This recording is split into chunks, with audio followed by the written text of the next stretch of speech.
Hey, everybody, happy holidays and welcome to the Witches Movie Coven. Indeed, grab your goat, grab your wine, grab a, grab a beverage of choice. That took me a minute. Grab your dragon, because I think we're going to need some dragon magic tonight, because we Oh, are talking about a movie called The Killing Tree. I am Patti Negri. I am one of your hosts.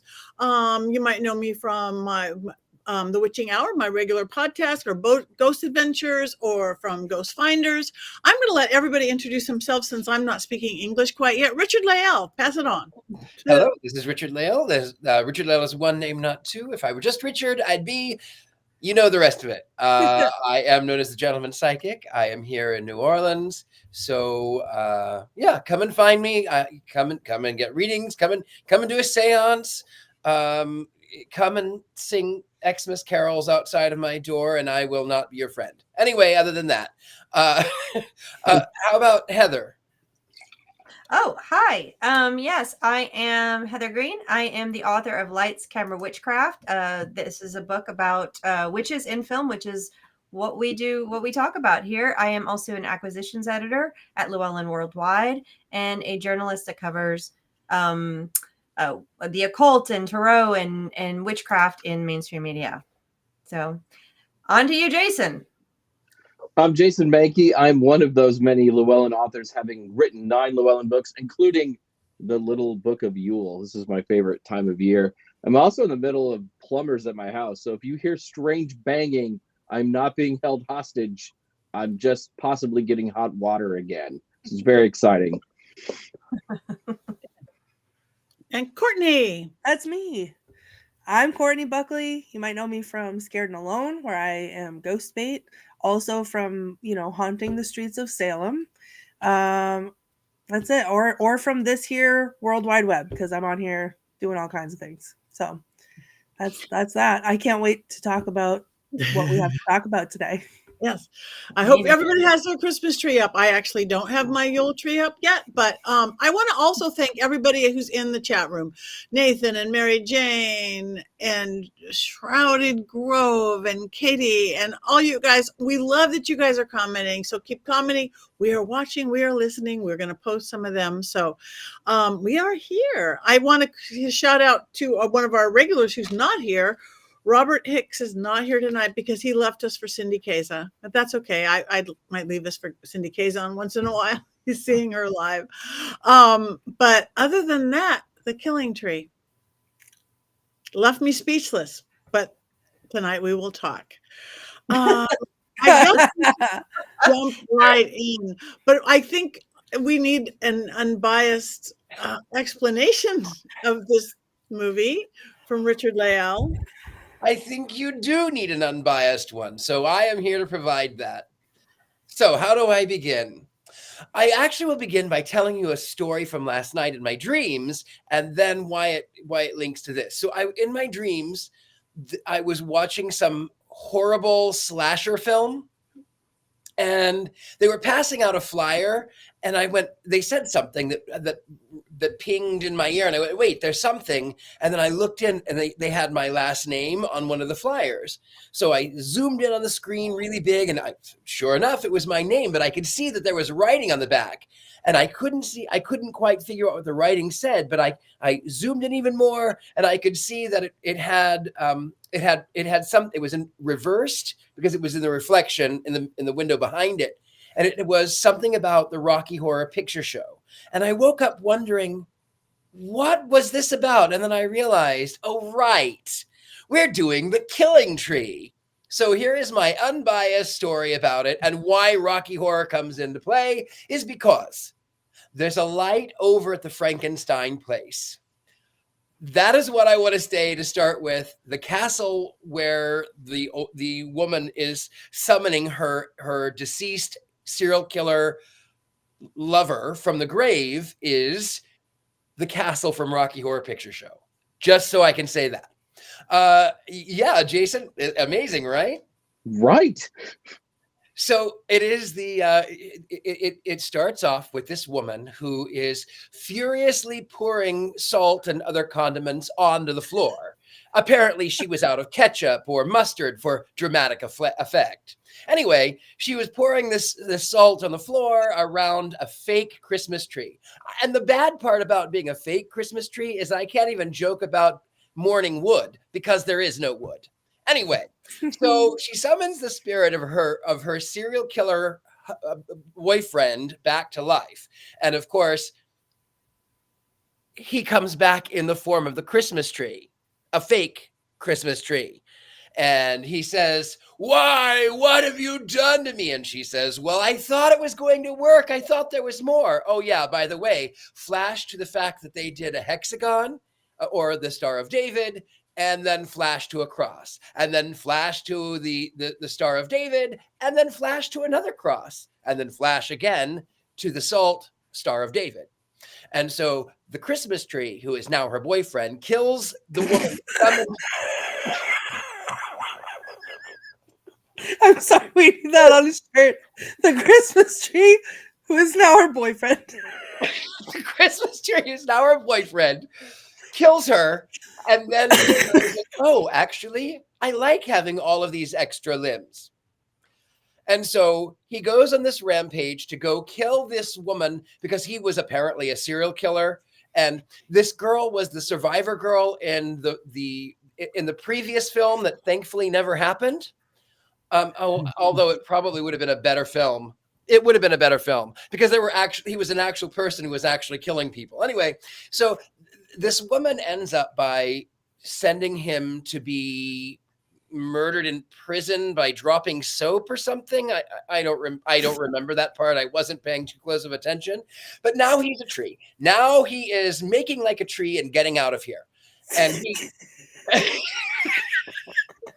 and so he goes on this killing rampage, and he realizes that he likes to have all of his things. And he wanders in the woods and he gets lost because trees do.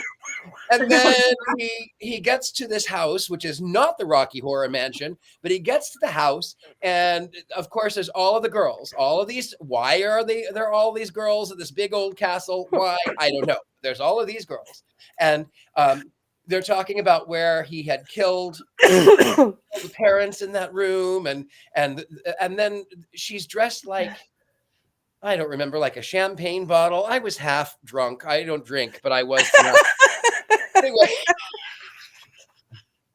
Anyway, she was dressed like something, and then the tree comes through the woods, and someone pulls up and says, "Oh, look, someone must have dropped your tree off." And then they're trying to find where this Christmas tree comes from. And they get to the house, and the tree is killing people right and left. And the tree decides that it's going to shut all of the power off to the house, excepting the fact that the lamps and the Christmas lights still work. So he only actually just turned off the light switch. And then, because they're British, the one says, "Love, I'm going to go out the garden and go at the back. I'm going to go at the back." And the other one says, "No, don't do that. You know there's a killer up there. No, I'm going to go." So they end up, of course, being dead because they're not the survivor girl. And then I think I turned it off at this point or fell asleep because I don't remember how it ended, but I think that's pretty close to the ending. Oh my goodness, you don't remember the flashbacks. So yeah, the flashback scenes. Young Ozzy Osbourne and old Stevie Nicks kill people, and then that was what was the ending? I don't remember. The angel Christmas tree, the lightsaber battle between the flying parents. Her parents come down. That's right. So they're in the woods. He's trying to kill the survivor girl. But then the angel tree comes down, and it's actually the girl's parents. "Oh, we know who you are. No, we're not your wife. No, that's not who we are. No, we're her parents, and you're evil." The end. It was classic. It's speechless. My chest hurts. My chest hurts from coughing and laughing. That was so unbiased, and I appreciate this is a movie that's tough to keep your opinion out of when recanting the tale like that. And I do appreciate how I have no idea what you're going to say later as far as your opinion goes. Zero. You have no idea. No. Mm-mm. None. It was I watched it on my bigger screen where all these beautiful movies I watch on my little phone. It's like, oh no, this Killing Tree, this would be good. Horror, I love horror. Comedy, I love comedy. I never found the horror and I never found the comedy, but I watched it on the bigger screen and I'm like, this has to be like a bad acting school, college, high school production of something that they flunked out on is all I kept thinking this entire movie. I was like, that's the worst Christmas Tree I've ever seen. And I think that's supposed to be funny. I think maybe the in the map, maybe that's supposed to be funny, but it's not funny. And I would go, it's like maybe that's supposed to be scary, but it's not scary. And then the tree would have these tendrils, like 40-foot long snakes. Well, that have nothing to do with a Christmas tree. 1990s CGI. CGI. Yeah, but I mean, I understand when they send the string of lights out to kill people, you can do that. A Christmas tree could kill you with a string of lights. But when it turned into like this octopus thing, Christmas trees don't have that. So it was very, very, very confusing. And I cursed whoever made us watch this movie. Patty, that's my job. But listen, Well, he's not here. And again, I just kept going, this has to be a joke. This has to be somebody dared somebody to make this movie, the worst movie you could ever make. And it must have been a challenge, and they must have won the challenge of making the worst movie. Because I mean, I've really seen like 8-year-olds make better movies. Have you ever make have you better ever movies than that? And I'm like, it's but it wasn't scary and it wasn't funny and there wasn't tension and they can't act. And have you ever seen the movie Velocipaster? no. I now Really? gotta see that. I gotta see This that is- now.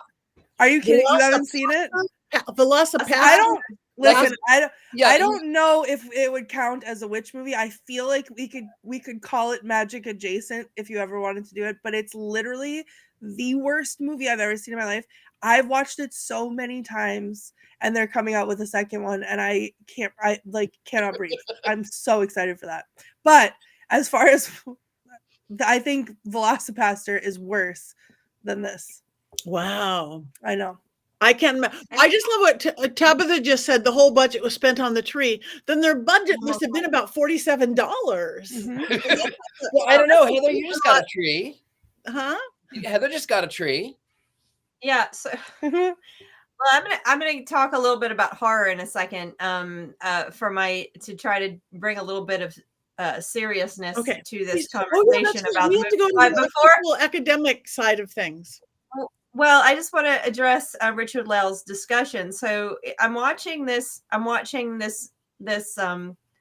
film, and in the middle of the day today. What was that? So you had to choke that word out. Yeah, I did. I did have to choke that word. So we're watching this film, and I, for the first time in my life, wound up getting a fake Christmas tree. We're actually trying to not call it a fake Christmas tree. We're trying to call it an alternative Christmas tree because I really don't like having that. I really love live trees. This is the first year, so the alternative Christmas tree arrives in its box in the middle of watching this film. Ding dong! Open the door. There's 2 boxes of an alternative Christmas tree. While on the screen, a Christmas tree with giant octopus tentacles is killing people in a house. I said, that's perfect. That was a perfect way to watch this movie. So the boxes are still upstairs. They have not been opened. And don't worry, everybody is still alive. So if anyone's going to ask that question, we're all still fine at this point. You haven't opened it yet. No, we have not opened it yet, but there has not been any horror or signs of horror. But coming also, from the tree Heather, yet. you haven't put the Star of David on the floor, and then a cross on the mantle, and then or ketchup or mayonnaise or whatever it may be, whatever condiments you want to put on the floor. You haven't done that yet. You do not know that. That is true. But I am the gentleman psychic. I am the gentleman. That is true. I do have a menorah next to my Santas, though. So, we do have a household of diversity and an eclectic household at this period of time. So, no, there's no Star David salt on my floor. But yeah. So, I just want to talk a little bit about this movie, and then I will give my opinions a little bit later if I can hold back now, because, yeah. So horror is a very special genre, and it is one that really hits at it really embraces or expresses a lot of our baser fears. That's how it works. It hits them. It's usually something about it is real. That's why they work. And one of the things that's interesting about this movie, if you could actually, I was trying to find an angle at how we can talk about this, how I could talk about the academics. First of all, there's not much history. It's only a year old. The director, he has made 3 films, I believe, that are notable. And they all have taken things that we love and twisted them into something horrific. The other 2 films are about Winnie the Pooh. Winnie the Pooh, after Christopher Robin leaves, decides to go on a killing rampage. And then the other one is, I think, Peter Pan, a Peter Pan one. So he I guess that's his thing, take something that's very well loved and innocent, and then turn it into something horrific. So I think, and that's not uncommon. That is a trope. But this film is interesting if you can find something interesting to talk about, in that I'm almost hoping it's ironic, because the tropes that he plays into are so, the things he plays into with horror are so, they're awful, but they're common in horror. There you have the scene with the couple at the pool, with the killer, and the concept of the killer or the murderous creature, like a slasher film, wanting to kill young girls. And if you're a feminist film theorist, you're going to relate that to sexual activity, to that murderous rage. And there's a lot that we can talk about. And I'm almost thinking it's so crazy that I think it's almost ironic. I don't know if it's purposely, like he purposely tried to make fun of that film and that genre with this. There's a book called Men, Women, and Chainsaws that talks about this. So I'm wondering if the director was trying to kind of parody those slasher films where this male character, this male evil murderer, is trying to murder young, beautiful women. And if that is what's going on, and if this was a parody, I don't know. Although the giant phallic tendrils might point to that, but I don't know. I want to hope he was trying to go for that, but clearly that's what's going on here. It's very much either a parody of or an attempt to make a slasher film from the 80s with the killer male going after the young girls who are isolated. And, here you also have the promiscuity of the girls in their Christian or their conservative mindset, which is why they went after the people in the first place, because they weren't properly celebrating Christmas. So they were attacking people. So you wind up with 2 of the girls are in a relationship. The other girl's a prostitute, happily so. So you wind up with, is there a message there? I don't know. I was pulling at straws, people. I was really working hard for you guys. I could probably write 40 pages on this, with some research relating it. Definitely there's a lot of feminist film theory we can apply to this, but this is not the show for that kind of thing. We just need to talk about the moment when the Christmas tree murderer thing turns around and sees the other Christmas tree and says, "Oh my gosh, Morgan," and thinks it's his wife. I laughed out loud. That was the best moment in the whole movie. And that really was the best moments in the movie, where the killer Christmas tree thinks the real Christmas tree is his wife. Literally screamed out loud, Courtney style. Screamed out loud. So I really don't have a ton to say Okay. Yeah. But see, we should know if it was supposed to be a parody. I mean, It wasn't a good. it reminds me a little bit of the plot line of Chucky, but like not. But it. There's also No, go there's ahead. also the gingerbread man from I don't remember how long ago, but it was another like serial killer who goes into a Christmas thing and then kills people. It's a generic horror plot, and, you know, especially for the fabulous slasher genre, where you have this male slasher who goes in and most of them winds up killing young girls.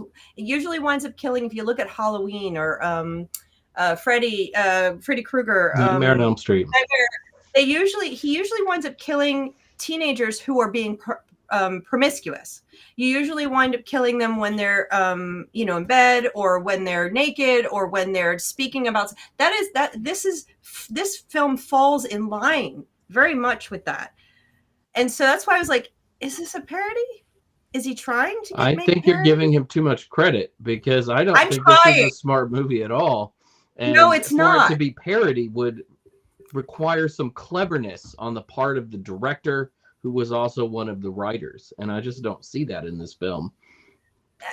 Absolutely. I agree with you. I was trying to do exactly what you said. I was trying to come up with something, maybe. I've seen worse films though, Patty. I have. Was he the writer director? Was it director and writer? Director and writer. Did he finance it himself? I don't know how. His own production company. His own production company. Okay. He's British, and he majored in economics, I think, in college. So. Okay. I bet he's making a killing. Yeah. I mean, in just my little experience of not being that experienced, it went wrong at every turn, every turn. except when he saw the other Christmas tree. That was the best Christmas tree. Right. Okay, yeah, that was so funny. So I cannot contain it anymore. Go. I have to thank Jason for this beautiful Yule gift that was this movie. You are welcome, Courtney. This is I will never say you never gave me anything, because you gave me this. When I talk about how much I love movies that are so bad they're good, like, this is what I'm talking about. There's a whole subgenre of horror movies that are not really horror movies, they're horror comedy movies, a la like Velocipaster. There's one called The Shark Exorcist, where a shark attacks somebody, they kill the shark, the ghost of the shark comes on land and possesses somebody, and then that person goes around biting people, and they have to like exorcise the demon. This is what I'm talking about. Whenever I saw, first of all, the Star of David, I was like screaming, what is happening? And then when it shows like from his viewpoint, and there's like things like in his, and then he's like, why is this my voice? I was like, yes, like, this is what I wanted for so long. And it just got worse and worse. And that's the beauty of it. Like, there is no point to these movies. There is no thought behind them. It is, how stupid can I be and get away with it and put it on screen? This was like watching a Schmorno without the good parts. Like, that was the level of plot here. But like, it was so good because it was so ridiculously terrible. For example, we're talking about those tendrils, and he grew legs. The Christmas tree grew legs as running around. But did anyone see when she shoved the Christmas tree and it tipped over, and the man's boots were sticking out? So good. It is so good. Wait, and he grew in size. Yeah. Like, when he's outside, he was like 3 stories high, and then he's in the house with no problem. I thought when he was killing people, he was getting bigger, but that wasn't the case, because then he was in the house normal size. Because there are no rules. There are no rules for movies like this. It is just a free-for-all. It was so good. I loved the lights being used to kill people. I also was screaming out loud because when they were by the pool and the lights wrapped around her leg, and then she didn't even notice for like 27 minutes because they were too busy making out. And then she was like, oh, something happened. And she like stood up and the tree was like, ha ha. And then like she fell over. And then the tree threw ornaments at the guy that was there. And then the guy didn't even trip on it. You can see him, like the ornament is here. He kicks the ornament. His foot doesn't leave the ground. He kicks the ornament like tumbles away, and he's like, oh no, I tripped, and he falls on soft grass and is unconscious.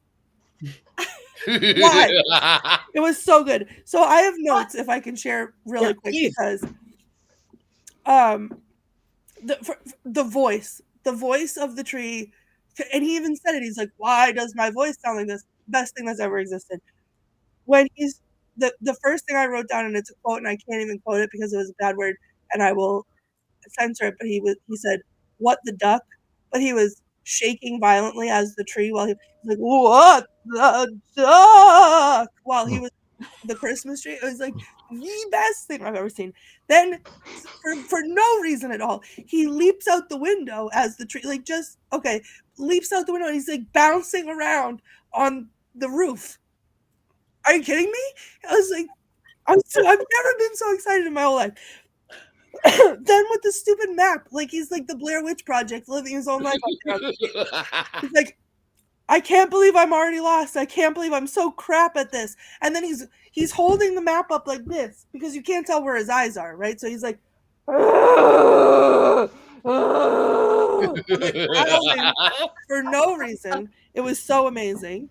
And then the car came, and then he got excited, and he said, a car. Oh, okay, settle down, Clay. Play it cool. He's a tree. Play it cool, you're a tree. This is so amazing. Oh, and my absolute favorite part, other than the boots sticking out, my absolute favorite part is when there's a 29-hour rendition of Silent Night while everyone is crying and like sitting in the same spot. Like it went on forever. And then it stops. And the door opens, and there's the tree, and he's holding a knife, and he's like, but you can't, obviously he doesn't have a face, but you can tell he's like, ha, like, when he says something, whatever he says, but it, like, the door, like, swings open, he's like, it's the best thing I've ever, I want that picture, like, framed in my house. It was so good. I loved it. I'm filled with glee. This was the best movie, because it was so stupid, and I appreciate that so much. So, Jason, thank you, because this has brought me the Christmas spirit. I'm glad you could find joy in this turd of a movie. It took me 4 sittings to get through this whole thing. That's how bad it was. And not to steal from Courtney, Jason, but there was a spot where they're getting murdered outside, and I swore that this would be Courtney's quote, but they're getting murdered, and the woman yells, I can't watch this. And I thought, you and me both. I think that was our Mystery Science Theater 3000 moment in the film, right? She was our audience surrogate. I forgot something just really quick that I meant to mention.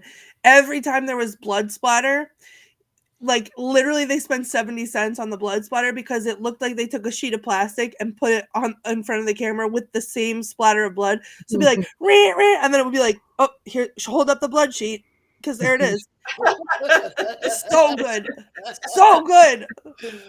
I was really sad because I thought the trailer for this when I saw it last winter was terrific because it showed the best parts of this really bad film. But I thought this could be so terrible. It's good. Like, a negative times a negative equals a positive. But the movie barely has the tree in it, really. It's a lot of people talking, wasting time. There are, like, when you talk about how long Silent Night goes, there's the opening of the redheaded girl on the couch, and it just goes on and on and on. The opening where she's conjuring up her dead husband into the Christmas tree, and I cannot believe I've just said that she's conjured up her dead husband into the Christmas tree. Things I never thought would happen in my life for 100, please, Alex. You know, that went on way too long. Like, the whole movie was just padding for, like, the 6 minutes of really good, gruesome tree violence we got, you know? I was sort of disappointed. I thought there was a great idea hidden in this movie, right? Like, could you imagine, like, a killer Christmas tree getting into people's houses, pretending to be their tree? and then murdering them, that would have been great, but that's not what we got. Yeah, I think this would have worked. The storyline, I agree. I thought about it. I said if they had done more like a Christine, where the tree is just there, and then somebody takes the tree and puts it in another place, and it somehow kills people like quietly, sort of like a Christine, like the car, rather than this thing that walks with tendrils and all, like that, exactly like that. Patty. 90s CGI. Yeah, Oh, I really was trying. I was trying hard, but I have seen worse. But I did say, "What the hell? Excuse me, am I watching right at within the first 5 minutes of the movie?" And we we went from there. I talked to the screen the entire time. I did. We haven't even gotten to the lightsaber battle at the end between the glowing. No, that's. I mean, whoever thought they'd be watching a movie where two Christmas trees are fighting each other in the air, slow-mo, with one glowing with eyes. But I'm looking at the acting. What was the character choices on that Christmas tree? Were there? I mean, his personality was like, I was just so confused. You know what I'm going to imagine forevermore, though, since we did this? Imagine the tree, the way the tree walks, but then the Silver Shamrock song. That would have been an improvement. I feel like I will die on this hill. I feel like everyone who thinks that this was so bad, it was uncomfortable to watch, missed the whole point of the genre. Because this is supposed to be like this, and it's so good. I just watched a lot of bad horror films, especially for my book, and I agree with you, Courtney. This fulfills the really bad horror that it's so. I have had more fun time telling people about this movie than I did watching. But like that's the point. I'm yelling to my child upstairs. You got to come down here and see what's going on. Yes. This is so bad. So you have a point. This does fulfill that really bad horror. Horror can get away with it. Horror can get away with this, with doing this, and people still come back. Where comedy and drama really can't. So right, but shouldn't being like the worst film ever? Still, like, couldn't the comedy have been funnier? Wouldn't that make it better? Or that you want the comedy to be bad and you want the horror to be bad? I'm so confused. So Jason, have you seen Velocipaster? I've seen Velocipaster. Okay, so I compare this to Velocipaster, the level of funnier. Velocipaster was funnier, but much funnier. But that same kind of thing. For example, in Velocipaster, like the opening scene, the dude is wearing a literal Walmart priest costume. It ties in the back, and it has this little like white part is not. It's like a part of the fabric, and it ties in the back. And he's standing on the church steps, and he's waving to his parents across the street. Then it cuts them waving, and then it cuts back to him, and you hear the sounds of a car crash, and he's like, and then it cuts back to where the parents were, and literally there's just a street on the screen, and in parentheses in lettering on the front it says insert car effects here, like car crash effects here. It is so, and then it gets worse. Right, that had more comedy, but like this, it got worse from there. Like to the culmination of the end scene where you see the Velocipaster in the $2 paper mache costume that they made him in the same backyard that they have used to be like where the killings happen and Vietnam flashbacks for no reason and like other things. It's all in the same backyard, and now there's ninjas. And it's like, what is happening? And I got the same like, what is going on here that I get from that? And it's the stupidest movie I've ever seen in my whole life, Velocipaster is, but I will make everyone I know watch it, and I will now make everyone I know watch The Killing Tree at Christmas because it's so stupid. And I think it's so funny. Let's see. I haven't seen Velocipaster, but I would know what I was going to expect. Something called Velocipaster, and insert crash scene here. You're going for that, but this one, I wanted it to be funnier or scarier. just I thought don't it was think. really I thought tonally it was bad, like because I thought that they were taking the premise seriously in places, and then when he tries to basically make love to the other Christmas tree, it's pretty hard to take it seriously. So it's a film that is really all over the place, and you really have to kind of embrace one side or the other, and it never fully embraced either side. I agree with that. I think it was, I wasn't sure if it was trying to be ironic or funny, or if it was just, he was saying this is going to be ridiculous, let's have fun with it, or if he was trying to be serious and just couldn't cut mustard on that one. So I agree with you. It was that, but but I think Courtney has a point, and the point is that the point that I think is that this is a film we're going to remember, and I would rather make a film that is bad that people remember than a film people forget. And because it's just who cares? It's uneventful, it's uninteresting, it's fine. So people forget it, so he wins on that realm. I mean, we're going to all remember the plastic Christmas tree who killed people, how silly this movie is. So he wins in that respect, that this is, like, it's better to be remembered than forgotten. The director in this movie will be remembered for sure. but I have to say is that there is a genre. Courtney is right, and there's a ton of witch films in that genre from the 90s.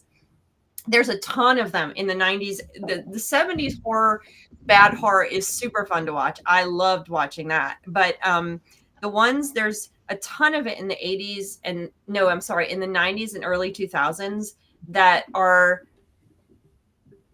as bad as this or worse, or just in this kind of there was only a couple times where I turned the TV off, where I said, nope, not watching this, and it's just not happening. I'm good. And I remember there was two films, and where it was made by the same production company, the two witch films, and they opened with the same exact front door. Like, both films had the exact same set, and they were totally different. I was like, oh gosh, not again. Here we go. This is how bad and low budget they were. They just said, we'll just use that set again for our next movie. And it was so obvious. So, there's a ton of them out there. People love them. Clearly, Courtney's one of them. Big fan. Yeah. I'll give you a list. I cannot wait. I will watch all of them. I wanted to watch Your Highness again versus this, and that is saying a lot. That's saying a lot. I am so appreciative that you chose this movie for us, that I will be sure when it's my turn next time to choose Sword in the Stone for you, because I know that that's your favorite. Yeah. There we go. I thought we were friends. We are. Don't turn your light off.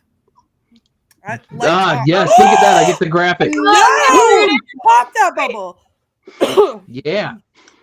So I can express my discontent in so many ways now. Why doesn't mine work? Mine doesn't work at all. I just got a new computer. I think that's probably it. Oh, maybe that's it. But I do love all of you so much. I love you, all of you. Is that gonna work? Come on, do that thing. It's not working for me. Not working for me. Could you imagine if this film were a retelling of The Giving Tree, though? Could you imagine that? So the little boy, he comes to the tree and he climbs in her branches, and the tree is happy, and then the little boy wants to build a house, and the tree gives him her branches, and the tree is happy, and then the boy comes back and says, "Now I'm going to burn you down for firewood," and the tree says, "Oh yeah? Merry Christmas, you filthy animal," and then kills him and his entire family, and then the entire village, and then the entire world. I think that would. Well, and I'm going to capitalize on that here. Is what if you had the whole giving tree to the end, and so the boy at the end of the giving tree is sitting on the stump. He says, "I have nothing more to give you," and he sits there, and it ends, and everybody cries because it's such a lovely story by Shel Silverstein. But little did we know, when this was happening, the giving tree in the process had dropped a couple of its acorns, and a couple of its children were growing up watching how this little boy just sucked dry their father. So they grow up and they unroot, and then they go and murder the boy and his family. I will watch that. I would watch that. I will finance that. Like, give me that movie. Maybe we need I think we're onto something, Richard-Lael. It's hard to next see the telling Shel true story. Silverstein estate granting those rights. You know, it would be tough. It would be tough. Well, My next it's tattoo, I swear to you, is going to be the Christmas tree with all the lights falling off it with the boots sticking out the bottom, laying down. Because I cannot. I was like, the boots, because it's very clearly a person shuffling along inside some kind of Christmas tree contraption. So when he's shuffling along, then all of a sudden there's his boots. When before that, with the terrible CGI, he's walking with chicken legs. Now he's got boots on. Listen, I can't. I'm so made for killing. I That's just what they'll do. Did your son watch it with you, Courtney? no, but I'm planning to show him it because it's so good. And I for just whoever, someone was asking in the comments where you can watch it. It's streaming on Tubi. It's free with ads. Worth it to sit through the ads because it was so good.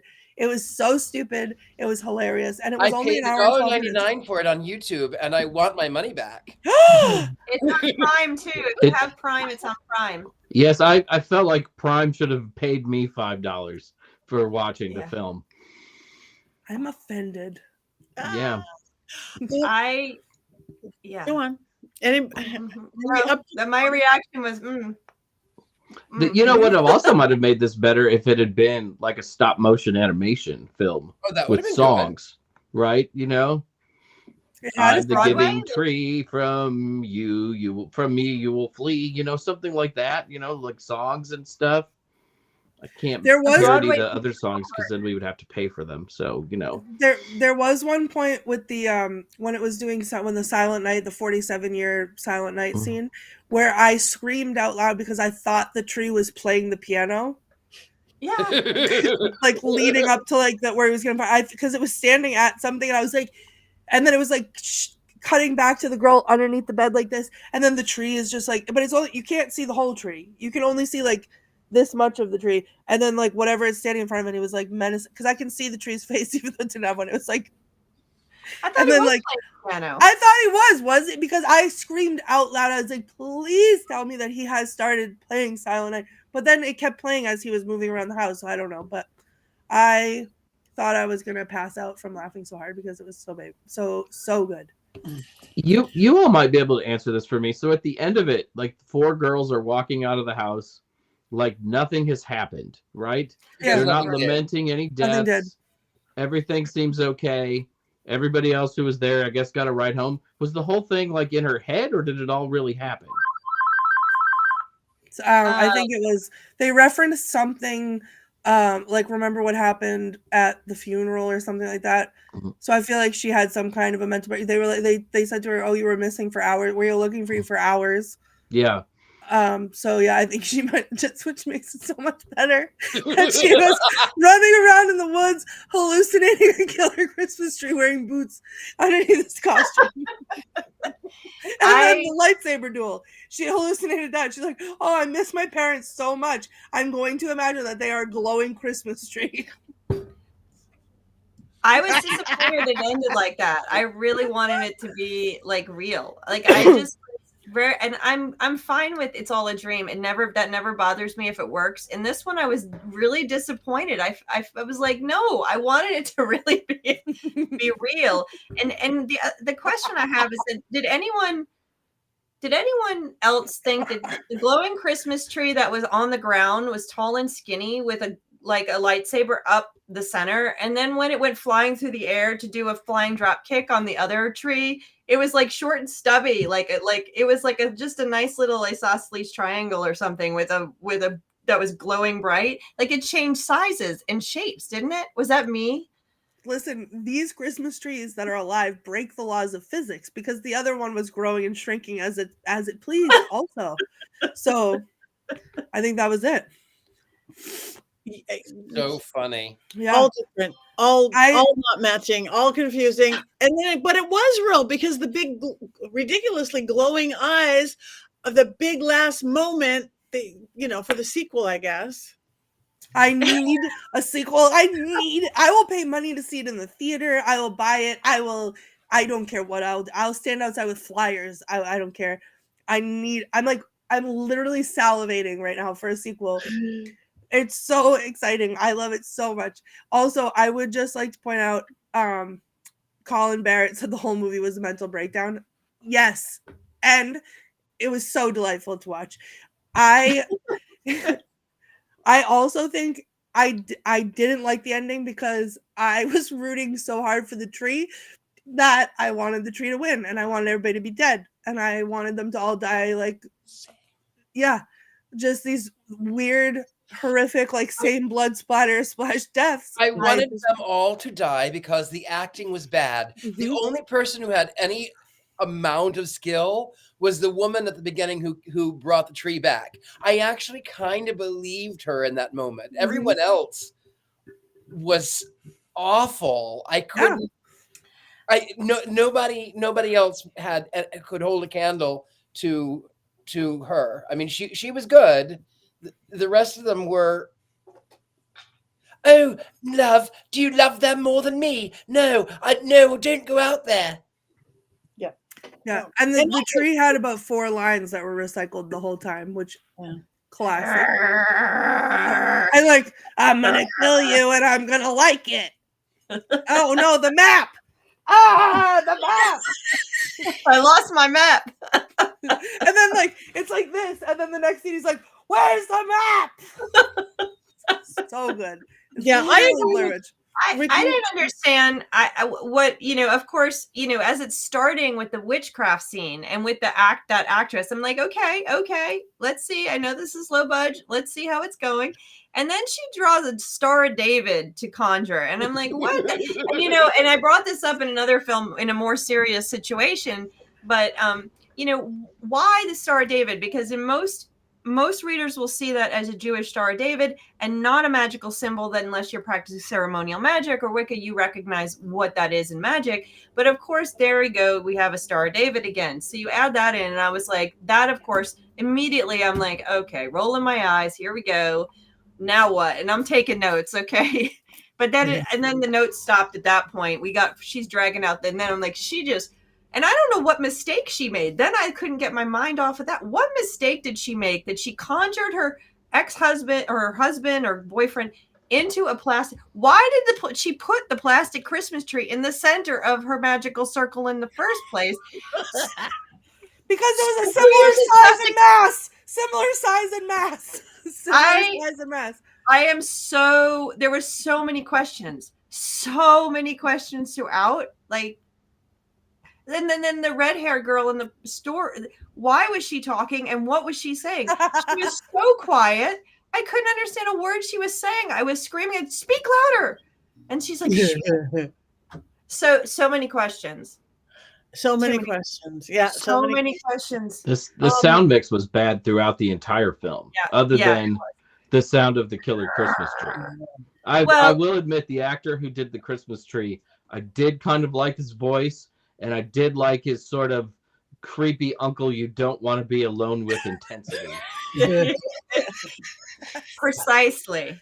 Yeah. Precisely. And I really think that, I think someone said it earlier. This was really, it's not only just bad horror, but bad horror is often filmed similar to the way a pornography is filmed with the low plot and the focus on the specific acts, and in this case it's in horror, the violence. So really the all of this conversations, I don't know who said it earlier, but all the conversations and interplay were really pointless. The only thing the whole point of this film was that Christmas tree walking around with the boots.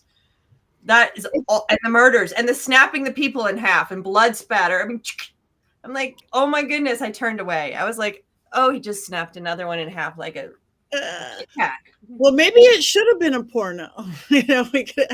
I would have watched that also. My money. I think I would have enjoyed it better. Christmas tree, I don't think I would want to call that part of myself the killing tree. I just don't. Good idea. It could have gone so many places. Do we happen to have quotes on this yet? Are we up to quote time? got- Oh, I had some. I'm happy to reread them. With all the branches, the close up on the branches, him going, "What the duck," which was amazing. Looking in the mirror at himself as the Christmas tree, so great. Also, okay, so they're all Christmas tree quotes because he was the best one. But when he said, "I can't believe I'm already lost. I can't believe I'm so crap at this," and then the growling while he was looking at the map. And then when the car came, he said, "Ah, a car. Okay, settle down, Clay. Play it cool." Because he's a tree in the middle of the street, a Christmas tree. So play it cool, Clay. Play it cool. You got it. Take a breath. Kill some travelers. It's totally fine. We got this. I do, of course, have a movie minute. Yes, we're up to that. I was even going to remember this week. It can't be better than this film, though, right? It can't be funnier than this film. It will has to be funnier than this film. Finally, a film that answers the question, can a possessed Christmas tree drive a car? Welcome to the oddest Christmas season in the history of England, a time of year when everyone is mostly in coats, but two horny 20-somethings strip down the bathing suits for an extended makeout session by the pool. England is, of course, known for its great December weather. Meet the killing tree, a tree inhabited by the soul of a mass murderer whose only real crime was fighting against the commercialization of Christmas. This dude was apparently murdering people for not celebrating Christmas properly. I'm sure Jesus would have been down with that. Watch as the killing tree grows and shrinks depending on the circumstances. Seriously, is this tree 2 stories tall, 5 feet tall? And dude, I can see your hands in the costume. It's like no one's even trying here. Experience a film full of people talking because no one wants to pay for the special effects needed to elevate this film from a 1 to a 2. Watch as characters are torn in half and then 2 minutes later seen running for their lives. Tremble in fear as the killing tree wonders if another Christmas tree is his wife, and then throws that tree to the ground when he realizes his tree humping will not be reciprocated. And just when you think the film can't possibly get any worse, the killing tree faces off with an angel tree in a battle between good and evil Christmas trees. This was so out of left field, I almost liked it for half a second. Ever see a Transformers movie and wonder if things can get any worse? The killing tree proves it can. But as the light of Christmas Day shines down upon some of the main characters, and their night of pine-filled terror officially ends, they vow to start anew, never mentioning their dead friends who were alive just a few hours ago. Even more surprisingly, the cast and crew used their real names in the end credits. The killing tree won't make you scared of Christmas trees, but it might make you scared to ever watch another film ever again. Yay! Beautiful. That is brilliant. That is absolutely Transformers brilliant. is better. Yes, Transformers is better. My Christmas ornaments are falling off. Oh God! Careful, they're coming alive, Patty. Look out! They are. Ooh, and my little angel and devil from Richard-Lael. Help! Okay. Well, we are almost to that time. Does anybody have anything coming up they want to talk about? Anything they've done this week? I know we've all been starting our holiday decorations and different things. My neighborhood's getting very, very festive. I personally started out the holiday season with going to a Stevie Nicks concert, which there could be nothing better. This girl rocks it. It was a small venue, this forum of 17,000, which is small because it's next to SoFi, which is 77,000. Literally, they're next door to each other. But 17,000 people she had in the palm of her hand. It was a religious experience for me. She is my goddess, Stevie Nicks. So I think she's going to do this forever. So I highly recommend her if anybody wants to go. I was really lucky because I had like front and center seats, but my friends in the back loved it just as much. Should we vote? Yeah, I had to mute myself. So yes, That makes me want to go see Stevie Nicks. I don't even like concerts because they're two people. Yes, she's timeless. I mean, the ages people there were from children to like, older than her. It was amazing. So, all right, we have the quotes, we have the everything, we have the synopsis. Now we vote. Everybody, wands up, wands down for the Killing Tree. So I got a roll of Christmas wrapping paper as my wand because I wanted to go down as far as I possibly could. Mine is up way too high for you to see. Okay, I am down. Heather is Down. Down, very down. Jason is down deep. Richard-Lael, is that an up or a down? Is that up?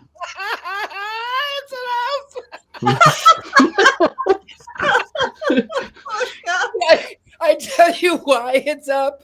The only reason it's up is because I love Courtney Buckley. And I thought everyone was going to vote it down. And I didn't want the film to be voted all the way down.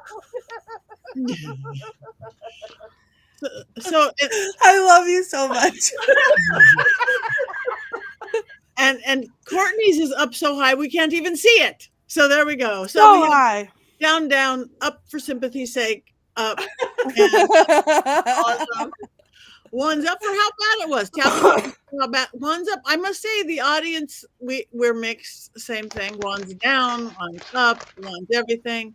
So on that, go see Stevie Nicks.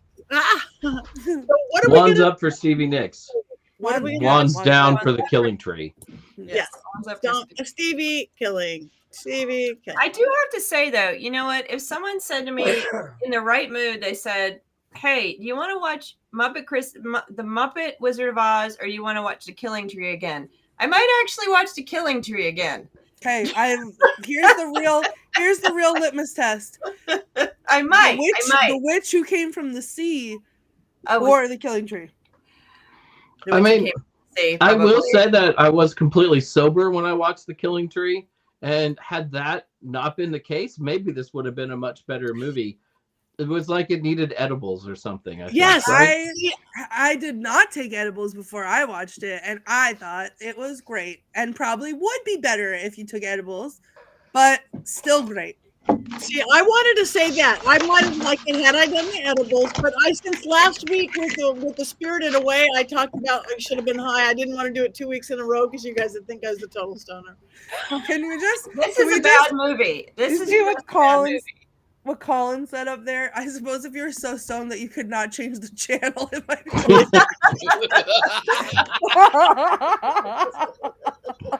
Colin's killing it. Wanda's angry at the poor portrayal of wood in this movie. All right. I don't know if anybody has anything coming up. I'm going to be in Texas this weekend. There's still a couple seats if anybody wants to go haunted the Old Park Hotel in Ballinger, Texas. Overnight, stay at a really haunted old Western place overnight, or just do the 12 noon to midnight. Check out with Paraflix, my partner Natalie and I'm excited because I've been there and it's haunted. It's going to be freezing though. Dress warm because old, haunted places never have heat. They don't have heat. So hi Cindy. So anyway, that's where I'm going to be. Other than that, I'm going to be home for the holidays. Anybody else have anything coming up or anything they want to wish for anybody for? Did we decide next week is going to be It's a Wonderful Life? It's a Wonderful Life. I just wanted to get that out there before so that everyone could go watch. Merry Christmas, Bedford Falls. I'm just practicing. I want to note that if anybody is interested in Mystic South next July, going 6-7 months ahead, we just did open up ticket sales and we're looking for programming and we have that open, and we just announced our special guests who are going to be there. So it's really kicking into gear. I am on the board, so I'm part of that. And I will be there doing my doll workshop this year. It got postponed. So I will be doing that. But we just did open ticket sales. And if you want to do a workshop, if you like to teach anything mystical, magical, spiritual, please come. They don't close till the end of February, but please come on and join us in Atlanta. Come on down. See us, y'all. Thank you. Good. Awesome. Anybody else? I would like to put out a request if anyone knows the contact information for the producers of The Killing Tree. I would like to spend some of my time requesting very fervently a sequel because it's no longer October and things have died down and I have some time on my hands.